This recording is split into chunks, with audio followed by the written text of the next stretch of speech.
নিজে তো ধ্বংস হয়েছেনি, নিজের সন্তানকে কেন ধ্বংস করতেছে?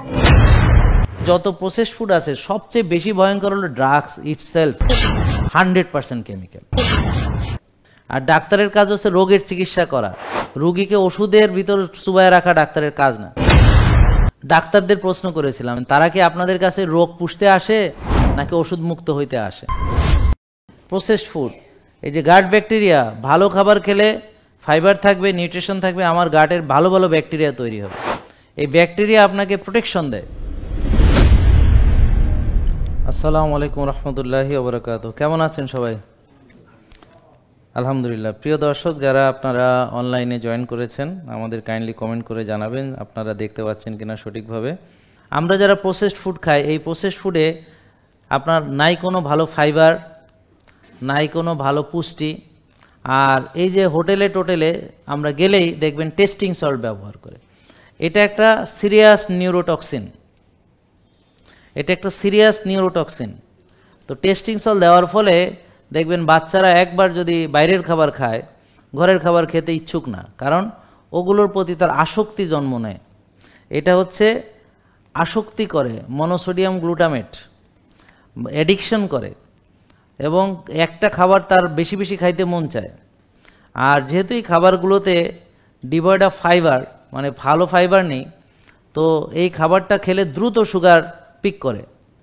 আর যেহেতু এখানে ভালো ফাইবার, ভালো ব্যাকটেরিয়ারা খায় আমাদের, তো যারা প্রসেসড ফুড খায় তাদের গাটের ভিতরে বাজে ব্যাকটেরিয়া তৈরি হয়, আর ভালো ব্যাকটেরিয়ারা মারা যায়, এবং ধীরে ধীরে তার চিন্তা ভাবনা নেগেটিভ হয়, ফুড চয়েস নেগেটিভ হয়, এবং যেই জিনিস নিজের জন্য অকল্যাণ, নিজের জীবনের জন্য যেটা অকল্যাণ, ঠিক সেটাই সে গ্রহণ করে।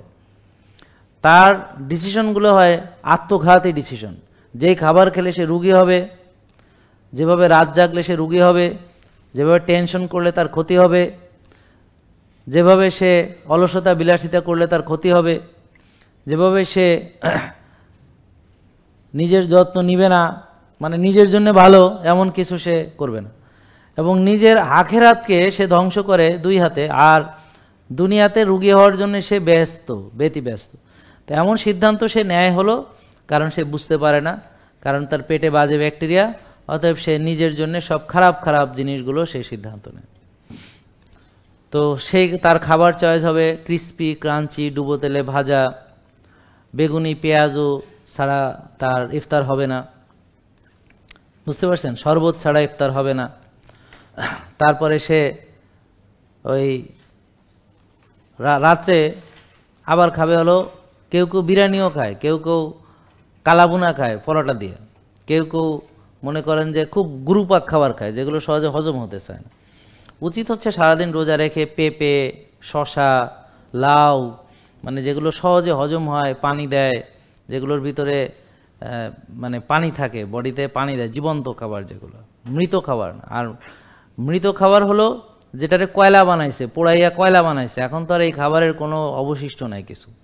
এই যে প্রসেসড ফুডগুলা, যেগুলো প্যাকেটের যা আছে, বিস্কিট বলেন, হ্যাঁ, বা প্যাকেটের মশলা যাই বলেন না কেন, যেগুলো প্যাকেটে পাওয়া যায়, তো এগুলো এই ফুড যেগুলো আমরা ফাস্ট ফুড বলি, জাঙ্ক ফুড বলি, যে ফুডই বলি না কেন, এগুলোর ফাইবার এবং নিউট্রিশন না থাকার কারণে খেলে ক্ষুধা মেটে না, আর তাড়াতাড়ি সুগার পিক করে, আর ভালো ব্যাকটেরিয়া খাবার পায় না, বাজে ব্যাকটেরিয়া গ্রো করে, leaky guards, IBD, allergy, IBS, আরও হয় অনেক রকমের পেটের সমস্যা। আপনারা তো গ্যাস বলেন, কিন্তু গ্যাসের কারণ আছে। একটা লোক না ঘুমালে, টেনশন করলে তার হজম ভালো হবে না, গ্যাস হতে পারে। একটা লোক নষ্ট খাবার খেলে গ্যাস হবে। সঠিকভাবে তার ব্যায়াম করে না, পেরিস্টালটিক মুভমেন্ট নাই, তো খাবারগুলো খেলে জাম হয়ে থাকে। কিন্তু আমরা যখন পেটের ব্যায়াম করব, আমরা যখন দৌড়াদৌড়ি করব, লাফালাফি করব, আমার পেটের ভিতরে সার্কুলেশন হবে, আমরা যেমন এই যে ব্যায়ামগুলো করি, হ্যাঁ, তো এগুলোর ফলে কি হয়, এই পেরিস্টালটিক মুভমেন্ট, পেরিস্টালসিস, এই যে ফরওয়ার্ড প্রোগ্রেসিভ মুভমেন্ট, মানে এই যে খাবারটাকে নিয়ে সামনের দিকে নিয়ে যাওয়া, নিয়ে আস্তে আস্তে পাইপথে বের করা, এবং তার ভিতরে শোষণ। তো একটা লোক সারাদিন শুয়ে বসে থাকে, তো ওর পেটের ভিতর নড়াচড়া নেই, সার্কুলেশন নেই, হ্যাঁ, ওর তো পেটে ডাম্প হয়ে থাকবে। আর বুড়িয়ারটা এত বড়, হ্যাঁ যে এমনি করবো এমনি থাকে, তাহলে তো হলো না জিনিসটা। তো এখন আপনার পেটের ভিতর থেকে 85% রোগ আসতেছে আমাদের খাবার, তো এখন আমাদের এই যে প্রসেসড ফুড, এই যে গাট ব্যাকটেরিয়া, ভালো খাবার খেলে ফাইবার থাকবে, নিউট্রিশন থাকবে, আমার গাটের ভালো ভালো ব্যাকটেরিয়া তৈরি হবে। এই ব্যাকটেরিয়া আপনাকে প্রোটেকশন দেয়।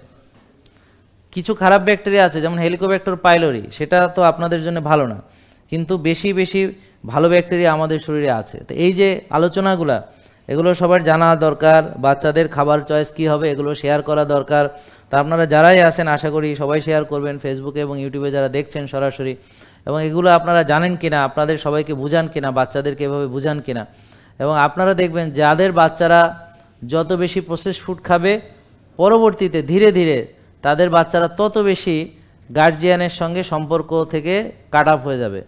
মাকে মানতে চাইবে না, মার কথা ভালো লাগবে না, মা ভালো কথা বললে ভালো লাগবে না, হ্যাঁ, দুর্ব্যবহার করবে, বেয়াদবি করবে, হ্যাঁ, বড়দের সাথে বেয়াদবি করবে, তেড়াং বেড়াং করবে। মানে তার যে নম্র, ভদ্র, সুন্দর, শিষ্ট আচরণ, যেটাকে বলে চক্ষু শীতলকারী সন্তান, সেটা থাকবে। আর পরবর্তীতে ধীরে ধীরে তাদের রাত জাগার স্বভাব হবে এবং সে পড়াশোনায় কতটুকু আগাবে বলতে পারবো না, তো যতটুকু আগাক ধীরে ধীরে সে আস্তে আস্তে মেধাশূন্য হবে আলটিমেটলি। লিপিড অক্সিডেশন কেন হয়? ওই যে অ্যাক্রিলামাইড, ওই যে processed food, ultra processed food, ওই যে ট্রান্স ফ্যাট, হ্যাঁ, তো এগুলো সব হচ্ছে আপনার বাজে খাবার যা যা আছে। এছাড়া ক্যারেক্টারের ভিতরে টক্সিসিটি থাকলে, ঘুমাই না, টেনশন করি, রাত জাগি, আর বাজে ব্যবহার, খারাপ ব্যবহার, চিল্লা পাল্লা, হ্যাঁ, আপন লোকদের সাথে দুর্ব্যবহার, টক্সিক বিহেভিয়ার, এরকম অ্যাগ্রেসিভ বিহেভিয়ার। তো এগুলো হচ্ছে এই টক্সিসিটি, এটা আর একটা কারণ। আর হলো বেশি বেশি খেয়ে সেটাকে ব্যবহার না করা, অলসতা বিলাসিতা বেশি করা। আর হচ্ছে এই এমন খাবার খাওয়া যেটার ভিতরে, যেমন আমরা একটা গ্রিন টি খেলে ওখানে আমরা অ্যান্টি অক্সিডেন্ট প্রপার্টি পাচ্ছি, হলুদে অ্যান্টি ইনফ্লামেটরি প্রপার্টি পাচ্ছি, নারকেলের তেলে anti bacterial, anti viral, anti inflammatory property পাচ্ছি। কিন্তু আমি উপরন্তু যদি এই প্রসেসড ফুড খাই, এটা আমাকে রুগী বানাচ্ছে, আমাকে ধ্বংস করছে, আমাকে খেয়ে ফেলছে, আমাকে শেষ করে দিচ্ছে, আমাকে সুস্থতা থেকে বের করে দিচ্ছে। অথচ আপনি কিভাবে বলেন যে ওইটা আপনার প্রিয় খাবার হতে পারে? আপনাকে এতটুকু জ্ঞান আল্লাহ আপনাকে দেয়নি যে আপনার আপন সন্তানকে নিয়ে আপনি পিজা খাওয়ান, বার্গার খাওয়ান, আপন সন্তানকে আপনার হাত দিয়ে চকলেট তুলে দেন, বিষ তুলে দেন, চিপ জুস তুলে দেন তার হাতে, হ্যাঁ, তাকে আইসক্রিম কিনে এনে খাওয়ান। তাহলে আপনি নিজের সন্তানের প্রতি এই হলো আপনার মমত্ববোধ, এই হলো আপনার দায়িত্বশীলতা। নিজে তো ধ্বংস হয়েছেনই, নিজের সন্তানকে কেন ধ্বংস করতেছেন? কেন তাকে কোক ফান্টা খেতে দিচ্ছেন? ঠিক আছে? তো এই যে আপনারা মুভি দেখতে যাচ্ছেন, বাজারে যাচ্ছেন, মার্কেটে যাচ্ছেন, ফুড কোর্টে যাচ্ছেন, যা ইফতার করতেছেন এখানে ওখানে সেখানে, নষ্ট খাবারগুলো খেয়ে আবার সেলফি তুলে আপলোড দিচ্ছেন, ওহ আজকে আমার family time, quality family time, হ্যাঁ, উইথ কোয়ালিটি পয়জন ইটিং, মানে ভালো বিষ খাইয়া সে ফ্যামিলি টাইম করতে আসে। আপনাদের এতটুক যদি মিনিমাম ফুড নলেজ না থাকে, তাহলে এটার প্রমাণ হলো বাংলাদেশে ঘরে ঘরে এখন ফার্মেসি ছোটোখাটো, এবং এই ওষুধগুলো ওই পরিবারের লোকই খায়।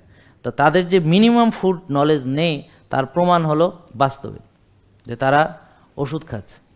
যেখানে আমরা এই খাবারের ভিতর মিশ্রিত কেমিক্যাল নিয়ে শঙ্কিত, সেখানে আপনি পিওর কেমিক্যাল দুবেলা খাচ্ছেন, গ্যাসের ওষুধ 2 বেলা, এটা ভয় লাগে না?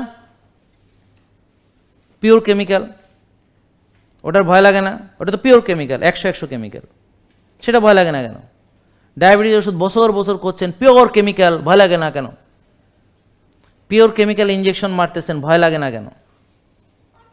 হ্যাঁ, পিওর কেমিক্যাল ব্যথার ওষুধ খাচ্ছেন, যেটার এন্ড রেজাল্ট হচ্ছে লিভার কিডনি দুটোই ড্যামেজ হবে, আপনি ভয় পাচ্ছেন না কেন? আপনার সেখানে ভয় লাগে না কেন? এটা ভয় লাগা উচিত না যে আমি এই প্রেশার ওষুধ খাচ্ছি, এই প্রেশার ওষুধ ভয়ঙ্কর, এটা বছর বছর খেলে আমার কিডনি যাবে, আমার আস্তে আস্তে আমার শরীরের সব যাবে।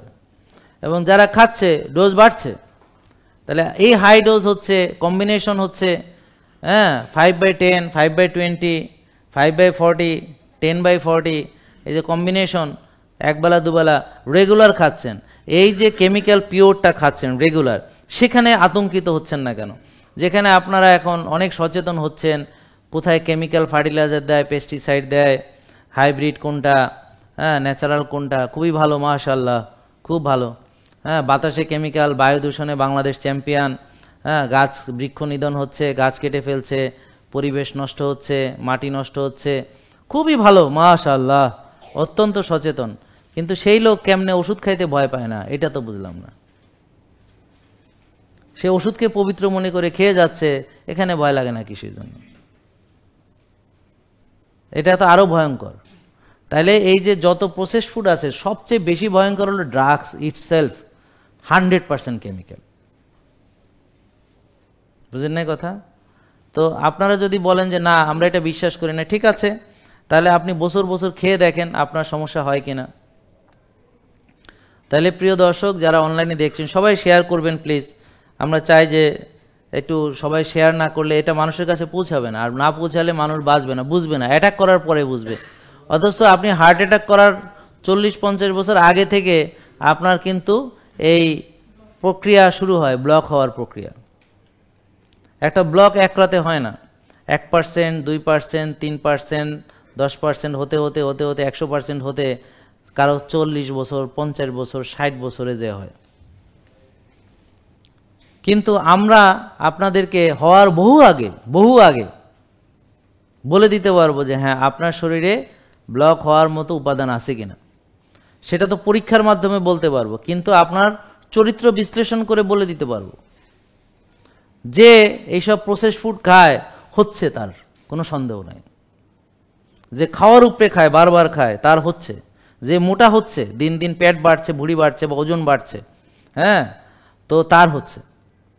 যে রাত জাগে তার হচ্ছে, যে ব্যায়াম করে না তার হচ্ছে, যে অতিরিক্ত টেনশন করে তার হচ্ছে, বুঝতে পারছেন? যে নিজের যত্ন নেয় না তার হচ্ছে, যে নিজেকে সময় দেয় না তার হচ্ছে, যে নিজের স্বাস্থ্য নিয়ে ভাবে না তারও হচ্ছে। তাহলে এটা হলো তার চলাফেরা। আর রেজাল্ট আমরা দেখব, তার হোমা আয়ার বেশি, ভিটামিন ডি কম, টিজি বেশি, এইচডিএল কম, টিজি এইচডিএল রেশিও বেশি, প্রদাহ সিআরপি বেশি, ইনসুলিন বেশি, সুগার বেশি। এটা আমরা টেস্ট করে তার বলে দিতে পারবো হ্যাঁ আপনার হোমায়ার বেশি। তার মানে এখনও আপনি ডায়াবেটিস না, কিন্তু আপনার ডায়াবেটিস হবে। ডায়াবেটিস হওয়ার 10-12 বছর আগে পরীক্ষা করে আমরা বলে দিতে পারবো 10-12 বছর পরে আপনার ডায়াবেটিস হবে কিনা। এই ইনফরমেশনগুলো খুবই গুরুত্বপূর্ণ, এটা সবার উচিত শেয়ার করা। এবং আপনার চেহারা দেখে বলে দেওয়া যাবে, যার ধরেন ঘাড় কালো, বগল কালো, তো ইনসুলিন রেজিস্ট্যান্স, আঁচিল আছে ইনসুলিন রেজিস্ট্যান্স। একটা মেয়ে তার পিসিওএস মানে ইনসুলিন রেজিস্ট্যান্স, মানে পলিসিস্টিক ওভারি সিনড্রোম, মাসিক হয় না, বগলের নিচে কালো হয়ে গেছে, ঘাড়ের নিচে কালো হয়ে গেছে, কালশিটা পড়ে গেছে, অবশ্যই ইনসুলিন রেজিস্ট্যান্স। দেখেন হোমায়ার তার বেশি হবে, তার আঁচিল থাকবে, ব্রণ থাকতে পারে, মাথায় টাক পড়তে পারে, দাড়ি হয়, মোষ হয়, বুকে লোম গজায়, মাসিক হয় না, বাচ্চা হয় না। তো এটা যারা বললাম যাদের ক্যারেক্টারের ভিতরে টক্সিসিটি, নেগেটিভ চিন্তা বেশি করে, তাদের ভিতরেও ব্লক তৈরি হচ্ছে, বুঝতে পারছেন? যারা রাত জাগে তাদের ভিতরে হচ্ছে। তো তাহলে এটা হলো সব অভ্যাসগুলো বললাম, তার চলাফেরাগুলো বললাম, যে এই চলাফেরা মানে তার অবশ্যই হচ্ছে। এবং ডায়াবেটিস হওয়ার সকল নিয়ামক তার ভিতরে উপস্থিত। যে ডায়াবেটিস কীভাবে হবে? যে কোষে জায়গা নেই, কোষে প্রদাহ, কোষে টক্সিসিটি।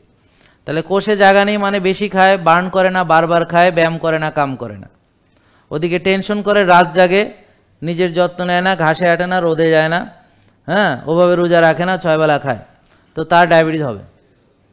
তো আপনাকে রোজা রাখতে হবে, ব্যায়াম করতে হবে, কোষ খালি করতে হবে, আপনার প্রদাহ কমাতে হবে, রোজা রাখতে হবে, প্রসেস ফুড বাদ দিয়ে প্রকৃত খাবার খেতে হবে, চিনি বেশি, চিনি জাতীয় খাবার বাদ দিয়ে খেতে হবে, এমন খাবার খেতে হবে যাতে কম ইনসুলিন আসে, কম চিনি আসে, যেমন সবজি, ডিম, সবজি, মাছ, সবজি, মাংস, নারকেলের তেল, ঘি, হ্যাঁ, অলিভ অয়েল। তো এগুলোতে চিনি আসবে না, কম আসবে, ঠিক আছে? আর ভাত, রুটি, ফল, দুধ, এগুলোতে চিনি বেশি আসবে, ঠিক আছে? আর চিনি খেলে তো চিনি আসবেই। তাহলে দুধ চিনি দিয়ে চা খেলে, দুধ চিনি দিয়ে কফি খেলে, দুধ চিনি দিয়ে চকলেট খেলে, হোয়াটএভার, সব কিছুতেই অনেক বেশি চিনি আসবে। তাহলে আমার চিনি বেশি, আমি কেন আরও চিনি ঢুকাবো? প্রশ্ন হলো এই। তাহলে আমাকে চিনি জাতীয় জিনিস কম ঢুকাতে হবে, আর কোষ খালি করার জন্য আমাকে রোজা রাখতে হবে, ব্যায়াম করতে হবে, ভালো ঘুমাতে হবে, মানসিক প্রশান্তির চর্চা করতে হবে।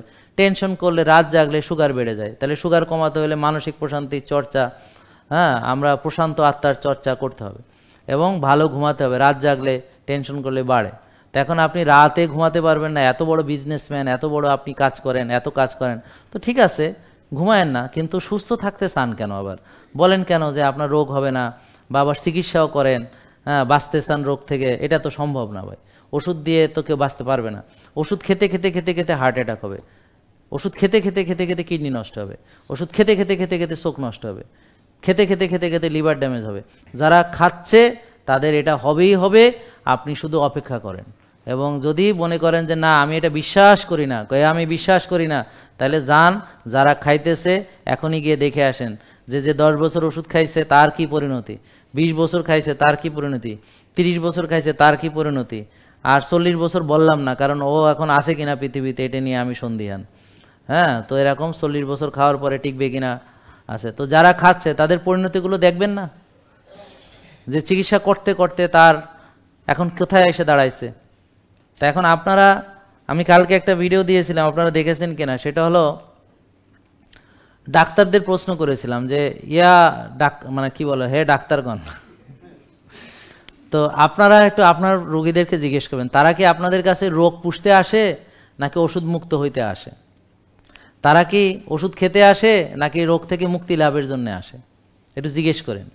যদি উত্তর হয় রোগীরা বলবে যে না আমি ওষুধ খেতে চাই না, সুস্থ থাকতে চাই, তাহলে প্রশ্ন হলো আপনারা তাদেরকে ওষুধ থেকে মুক্তি লাভ করার পথ দেখান না কেন? আর ডাক্তারের কাজ হচ্ছে রোগের চিকিৎসা করা, রোগীকে ওষুধের ভিতর চুবায় রাখা ডাক্তারের কাজ না। ডাক্তারকে তাকেই ডাক্তার বলা হয় যে ডাক্তার রোগীকে রোগ মুক্তির ব্যাপারে সাহায্য করে, রোগ থেকে মুক্তি পেতে। তো আপনি ডায়াবেটিস কেন হয়েছে রোগীকে ব্যাখ্যা করে কিভাবে মুক্তি লাভ করতে পারে সেটার উপায় বলবেন। আপনারা কি বলতেছেন, এটা থেকে বাঁচার কোনো উপায়ই নেই, ওষুধ খেয়ে যাও, তারপর তোমার ইনসুলিন দেবো, তারপর চোখ নষ্ট হলে এই দেখো আমাদের চোখের কেয়ার আছে, ফা কাটতে হলে ফা কেয়ার আছে, বুঝতে পারছেন, লিভার নষ্ট হলে এই দেখো আমার লিভারের কেয়ার আছে, আমার কিডনি কেয়ার আছে, আমার দেখো সব কেয়ার আছে, তুমি যা নষ্ট করবা সব কিছুর জন্য আমরা অপেক্ষা করে আছি। আর হার্টের জন্য তো আমার বিশাল কার্ডিয়াক আছে। হ্যাঁ, তো কোনো চিন্তা নেই, তোমরা হার্টে ব্লক বানাও, কোনো সমস্যা নেই, আমরা রিং পরিয়ে দিব। তোমরা হার্টে ব্লক আরও বেশি বানাও, আমরা তোমার বুক ফেড়ে দিব ইনশাআল্লাহ, তুমি কোনো চিন্তা করবা না, তোমার সব দায়িত্ব আমার। যে কটা অর্গান আছে তুমি ড্যামেজ করবা, আমরা সাহায্য করবো ড্যামেজ করতে, আর সেগুলোর আবার আমরা চিকিৎসা নিয়ে হাজির হব। বুঝতে পারছেন? তো এই যে একটা ডায়াবেটিস রোগী মুক্তি লাভ করবে কোষ খালি করে, তাকে বলবে 6 বেলা চিনি খাও, 6 বেলা চিনি খাও,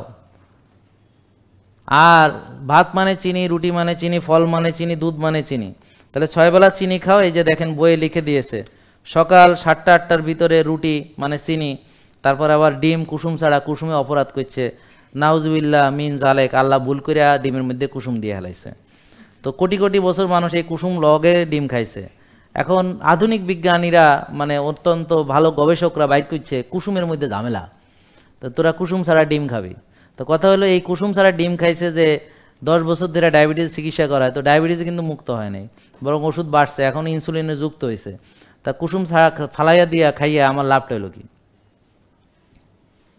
তো তাকে চিনি বেড়ে গেছে, রুগীকে সকালে কয় চিনি খা মানে রুটি ডাল ইত্যাদি, আবার 11টা বাজে আবার চিনি খা মানে মুড়ি বিস্কিট খই ইত্যাদি, আবার দুপুর 2টা বাজে আবার চিনি খা ভাত ডাল ইত্যাদি, তারপর বিকেল 5টা 6টা আবার চিড়া মুড়ি ফল মানে চিনি, আবার 8টা 9টার দিকে রাত্রে আবার চিনি খা মানে ভাত ডাল, আবার ঘুমানোর আগে দুধ খাও মানে চিনি খাও মানে ঘুমানোর আগে 11টা বাজে রাত্রে। আর তাহলে ঘুমাবে কয়টায়? তা এখন এইভাবে তাকে বারবার চিনি খাওয়ানো হচ্ছে যে রোগটা যেন কোনোদিন ভালো না হয়। আর ওষুধ দিয়ে রক্তের চিনি কোষে ঢুকায়, কোষের 12টা বাজায়, এইভাবে চোখ নষ্ট হয়, এইভাবে লিভার ড্যামেজ হয়, এভাবে কিডনি নষ্ট হয়, এভাবে নার্ভ ড্যামেজ হয়, এভাবে গিরাগারা ক্ষয় হয়, মাজা যায়, শক্তি যায়, এনার্জি যায়। তো রুগীটা আমি ডায়াবেটিস, এখন আর শক্তি নেই, নেতান্না পোতান্না হয়ে গেছে চিকিৎসা করতে করতে। তাহলে চিকিৎসা করতে করতে রুগীটা এরকম পোতাইয়া গেল কেন? চিকিৎসা করতে করতে রুগীটা নেতাইয়া গেল কেন? চিকিৎসা করতে করতে রুগীর শক্তি শেষ হইয়া গেল কেন? চিকিৎসা করতে করতে রুগীটা রুগী হইল কেন? তাহলে চিকিৎসা সুস্থ মানুষ কি দেখতে রুগীদের মতো নাকি? সুস্থ মানুষের চেহারা চলাফেরা সব আলাদা আলাদা, আর রুগীদের চেহারা চলাফেরা সব আলাদা আলাদা। একটা বলিষ্ঠ লোক হাঁটলে সুন্দর করে হাঁটে, দেখলে বোঝা যায় শক্তিশালী, শক্তি আছে। আর রুগীরা যেখানে যেখানে নেতা নেতা, আমি রুগী, আমার ডায়াবেটিস। হ্যাঁ, তা এখন মানে রোগ পুষতেছে, 6 বেলা চিনি খাওয়াচ্ছে, রুগীকে আরও বড় রুগী বানাচ্ছে।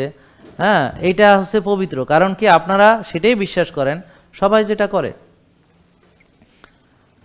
গোবেলসীয় পদ্ধতি হলো ওই যে হিটলারের যে ইয়া ছিল, গোবেলসীয় পদ্ধতি হলো যে মিথ্যা সবাই মিলে বললে মানুষ এটাকে সত্য হিসেবে ভাবে, আর মিথ্যা রিপিটেডলি বললে মানুষ এটাকে সত্য হিসেবে ভাবে। তো যখন রিপিটেডলি সবাই মিলে বলবে এক বাক্যে, সব শিয়ালের একরা বলবে ডায়াবেটিস ভালো হয় না, এটা আপনার জিনের দোষ, আপনার বাপ মা জিন থেকে আপনার ধরছে। তো ঠিক আছে, তা আমারে ধরছে, তা আর বাপরে ধরছে কার জিনের থেকে? আর দাদার দাদির তো আসিল না। তো যাক, তো হেরা জিনের দোষ কইয়া কব যে এ কোনোদিন ভালো হবে না, তো কি করতে হবে? ওষুধ খাবেন, তারপরে ইনসুলিন দেবেন, তারপরে কয় বাকিরা যখন ইনসুলিনের কাজ হয় না, যখন 200-250 ইউনিট ইনসুলিন দিয়েও যখন ব্লাড সুগার, কয় এবার আল্লাহরে ডাকেন, বাড়ির যেয়ে রেখে দেন বব। তো তাহলে যদি সম্ভব হয় তাহলে এইভাবে চলাফেরা করে একটা মানুষ এসে এখানে দাঁড়িয়ে বলবে হ্যাঁ আমি এক্স্যাক্টলি এইভাবে চলেও আমি রোগী হয়েছি।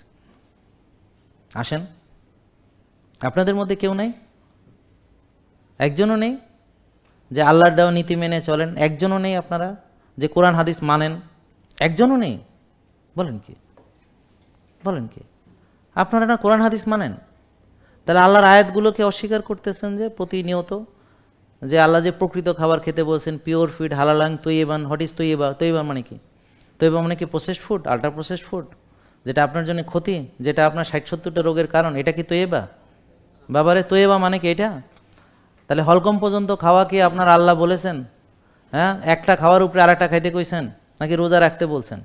নাকি ক্ষুধা লাগলে খাইতে বলছেন? নাকি এক ভাগ খাইতে বলছেন? নাকি শরীরের হক আদায় করতে বলছেন? নাকি 5 ওয়াক্ত নামাজ জামাতে যে মসজিদে পড়তে বলছেন? নাকি রাত জেগে থাকতে বলছেন, রাতে ঘুমাইতে নিষেধ করছেন? আপনারা এই যে এত আল্লাহ ভক্তরা, আলহামদুলিল্লাহ, তো আপনারা তো আল্লাহর সব নিয়ম মানেন, তাই না? মেনেই তো আজকে আল্লাহর দেওয়া মেডিসিন খাইতেছেন, নাকি ড্রাগস? কিরে ভাই, কথা বলেন না যে? মানে একজনও নাই এরকম, নট এ সিঙ্গেল পার্সন। কি আশ্চর্য! তাহলে আল্লাহ এখন কাকে নিয়ে জান্নাতে দেবে? এত ঝামেলায় পড়ে যাবে। জান্নাত তো বানাইছে অনেকগুলা, কোথায় দেবে, কেমনে দিবে? এটা টেনশনের ব্যাপার।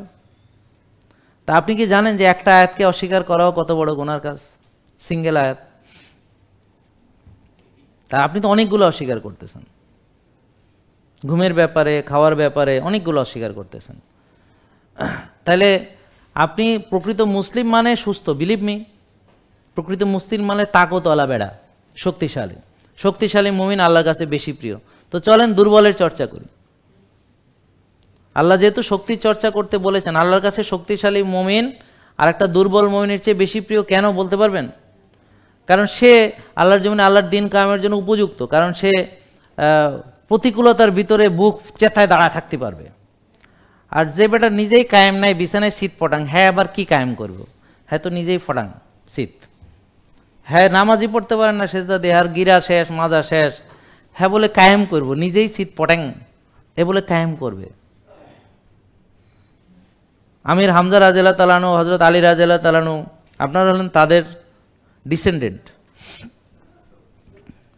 তো আপনারা চলেন দুর্বলের চর্চা। দুর্বলের চর্চা মানে কি জানেন? যে অলসতা, বিলাসিতা আর শক্তির চর্চা না করা, আর এমন খাবার খাওয়া যেটাতে না আছে পুষ্টি, না আছে ফাইবার, না আছে শক্তি, না আছে। ঠিক আছে?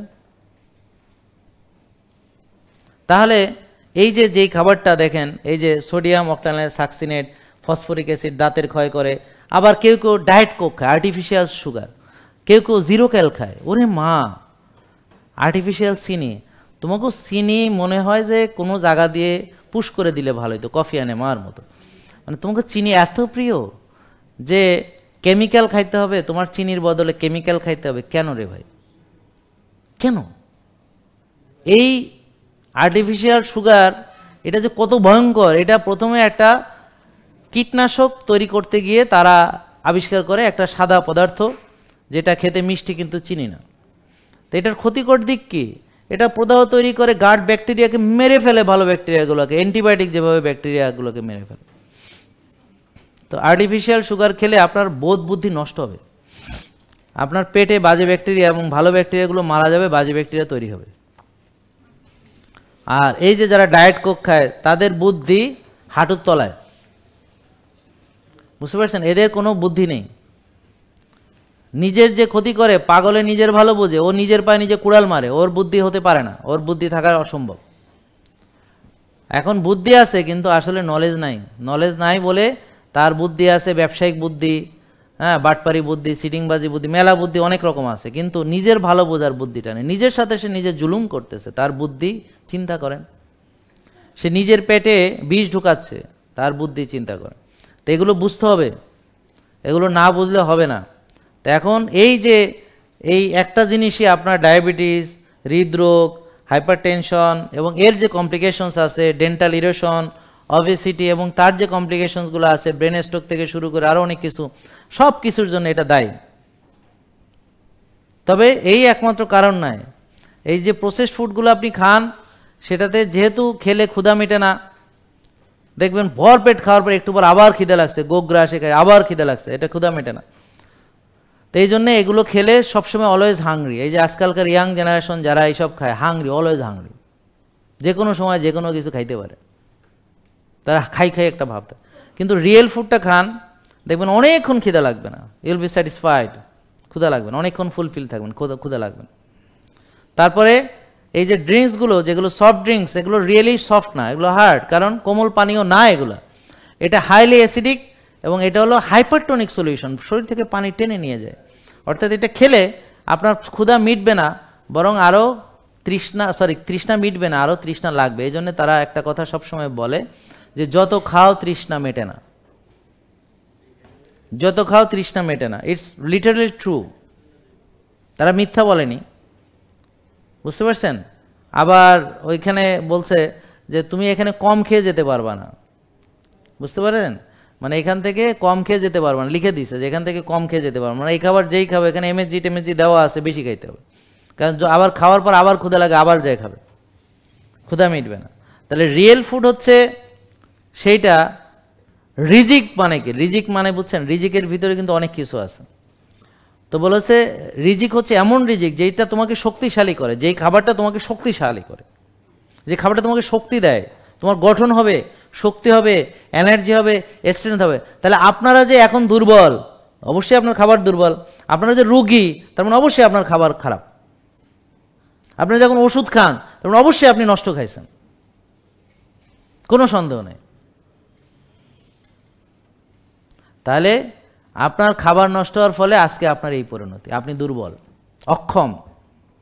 একটা হলো সক্ষম আর একটা হলো অক্ষম। তাহলে অক্ষমরা হচ্ছে পরমুখাপেক্ষী, অন্যের দয়ায় চলে। আপনি একসময় অক্ষম হয়ে যাবেন যদি আপনি সক্ষম থাকতে থাকতে নিজের যত্ন না নেন। অবশ্যই আপনি অক্ষম হবেন, আমি গ্যারান্টি দিব, লিখে দিব, সিগনেচার করে দিব, হবেনি। আর যদি না হন, তাহলে আল্লাহর আইন সত্য হবে না। কারণ use it or lose it, আপনি যেটা ফেলে রাখবেন ধ্বংস হবেই হবে, যেটা ব্যবহার করবে না সেটা ধ্বংস হবে, এটি আল্লাহর আইন। মরিচা পড়বেই, জং পড়বেই ফেলে রাখলে। তা আপনি নি জয়েন্ট, এই যে এইগুলো নড়াবেন না, এই যে হিপ জয়েন্ট, তারপর শোল্ডার জয়েন্ট, এগুলো ঘোরাবেন না, হ্যাঁ, আর জয়েন্টে ব্যথা হবে না, এটা হতে পারে না। আপনি মাজা নাড়াবেন না, মাজার ব্যবহার করবেন না, আরও অতিরিক্ত ওজন দিয়ে মাজায় চাপ দেবেন, আপনার মাজা ব্যথা যদি না হয়, এটা হতে পারে না, হবেই। শুধু অপেক্ষা করেন, বয়সটা বাড়তে দেন। মূল রোগের কারণ হলো কোষে ওভারলোড, এটা খালি করতে হবে। খালি সবেলা খাইতে হবে না, না খেয়ে থাকতে হবে, রোজা রাখতে হবে, খালি করতে হবে। চিনি বারবার খেলে রক্তে চিনি আসবে, এত চিনি খাওয়া যাবে না। ভাত, রুটি, ফল, দুধ কিছুদিন স্টপ রাখতে হবে, ঠিক আছে? আর কোষখালির জন্য ব্যায়াম করব, রোজা রাখবো, ভালো ঘুমাবো, মানসিক প্রশান্তি, মানে যা যা করে রোগ হয়েছে তার বিপরীত চলব। তাহলে একটা মুমিনের চরিত্র যেমন হওয়া উচিত, বা একজন সুস্থ ব্যক্তির চরিত্র যেমন হওয়া উচিত, যে সে 5 ওয়াক্ত নামাজ মসজিদে গিয়ে জামাতে পড়বে, এশার পরে বা তারাবির পর ঘুমায় পড়বে, উঠে তাহাজ্জুদ পড়বে, ফজর পড়বে, রমজান মাসে দরকার আবার ঘুমাবে, পরের জন্য জোহরের পর আরেকটু ঘুমাবে। মোট 7-8 ঘন্টা ঘুমাতে হবে, আর বাকি সময় ইবাদত বন্দেগি করবে, ঠিক আছে? আর খাওয়া, আমি তো সেহারিতে এই যে বেকিং সোডা খাইছি আজকেও, লেবুর রসের সাথে, আর এই পানি শেষ। আর বেশিরভাগ সময় আমি এসার আগে খাওয়া শেষ করে ফেলি, তো প্রায় 22 ঘন্টা ফাস্টিং হচ্ছে। কিন্তু খেলা কিন্তু চলতেছে, ব্যাডমিন্টন খেলছি, কোনো অসুবিধা হচ্ছে না, আলহামদুলিল্লাহ, নো প্রবলেম, খেললে কোনো প্রবলেম নেই। তো এটা আমার এই সাহসটা আসছে আমার যখন আমি রোজার মাসে যখন বিএমএতে যাই, আর্মি ট্রেনিং করে যে বিএমএ লং কোর্স, আমার ফ্রেন্ডরা অনেকে আর্মি অফিসার আছে, আমার আব্বা তো আর্মিতে ছিল, আমাদের পোলাপান বেশিরভাগই আর্মিতে জয়েন করছে। আমি ডাক্তার, আমজাদ ডাক্তার, কাসেদ ডাক্তার, আর মানে কয়েকজন আছে দেশের বাইরে, কেউ কেউ আছে একটু ভিন্ন লাইনে আছে, অস্ট্রেলিয়াতে আছে লাবলু, সিমন আছে একটা বড় ব্যাংকের ভালো বড় কর্মকর্তা, মানে মোটামুটি আমরা মানে বাকি সব হলো আর্মিতে, সব অফিসার। সেলিম এখন আছে, ও হচ্ছে এখন ব্রিগেডিয়ার জেনারেল, তো আরও বড় পোস্ট পাবে ইনশাল্লাহ সামনে। তো এখন এই যে আপনার ওখানে রমজানে কিন্তু কোনো মানে ইয়া নাই, একই রকম ট্রেনিং চলে বিএমএতে, বুঝতে পারছেন? ওই রমজানেও সেম ফিজিক্যাল ট্রেনিং সব চলে। তাহলে ওরা রোজা রেখে যদি পারে, আমরা পারবো না কেন? আর একটা কৃষক কিন্তু রোজা রেখেও তার কৃষিকাজ কিন্তু করতে হয়। একটা শ্রমিক কিন্তু রোজা রেখেও তার শ্রমিকের যে যে কাজ তার কিন্তু করা লাগে, ঠিক আছে না? তো এখন আমরা একটু হাঁটলেও আমরা মরে যাব, তা কেন? আমাকে এত গুনে দিচ্ছে কি জন্য? তাহলে রোজা রেখে যারা বলে ব্যায়াম করা যাবে না, এরা আর এক বেকুব ধরনের লোক। বরং রোজা রাখলে আরো ভালো ব্যায়াম করা যায়, আরো বেটার পারফরমেন্স হয়।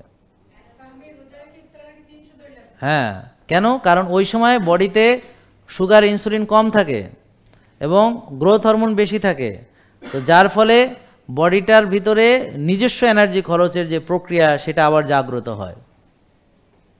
আপনার ফ্যাট বার্নিং, আপনার যে ভালো ভালো হরমোনগুলা যেগুলো আপনার জন্য দরকার গুরুত্বপূর্ণ, সেগুলো বেশি বেশি তৈরি হয়, বেশি বেশি রিলিজ হয়। ওটা নিয়ে বিস্তারিত আলোচনা আজকে করতে পারবো না, সময়ের সংক্ষিপ্ততা শেষ।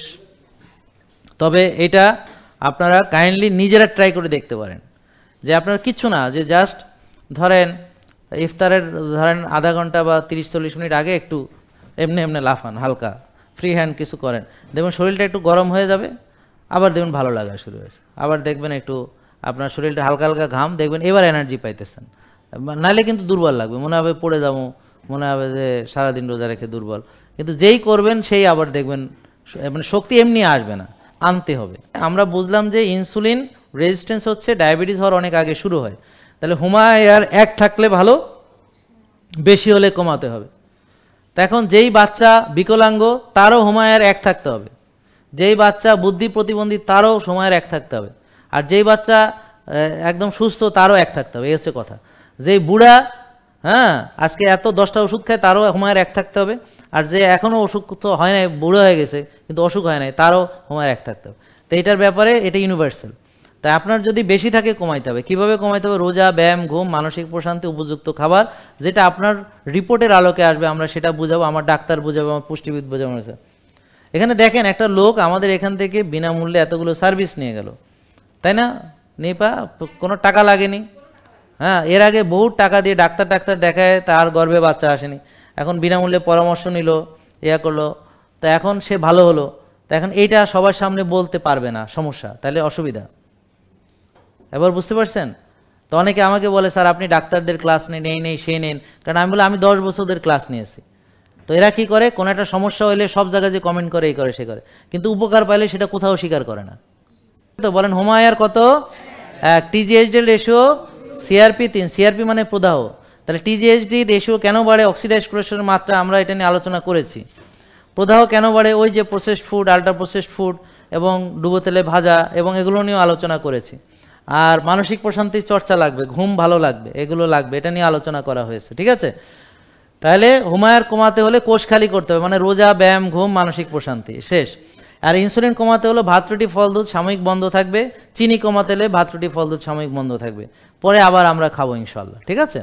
আর হচ্ছে ইনসুলিন হলো 4-5, ব্লাড সুগার 5-6। তাহলে বলেন 1 HOMA IR, 2 TGHD ratio, 3 CRP, 4-5 insulin, 5-6 blood sugar, আর 90-100 হচ্ছে ভিটামিন ডি। বলেন 1 2 3 4 5 5 6 90-100। তাহলে হুমায়ার বলেন সবাই, TG HDL, CRP, insulin, blood sugar, vitamin D. তো এইটা মুখস্থ রাখেন এবং আপনার রিপোর্টগুলো মিলান, ইনশাল্লাহ আপনার রিপোর্ট ভালো হবে। এবং আপনি এখন যদি ভালো নাও থাকে পরে ভালো হবে।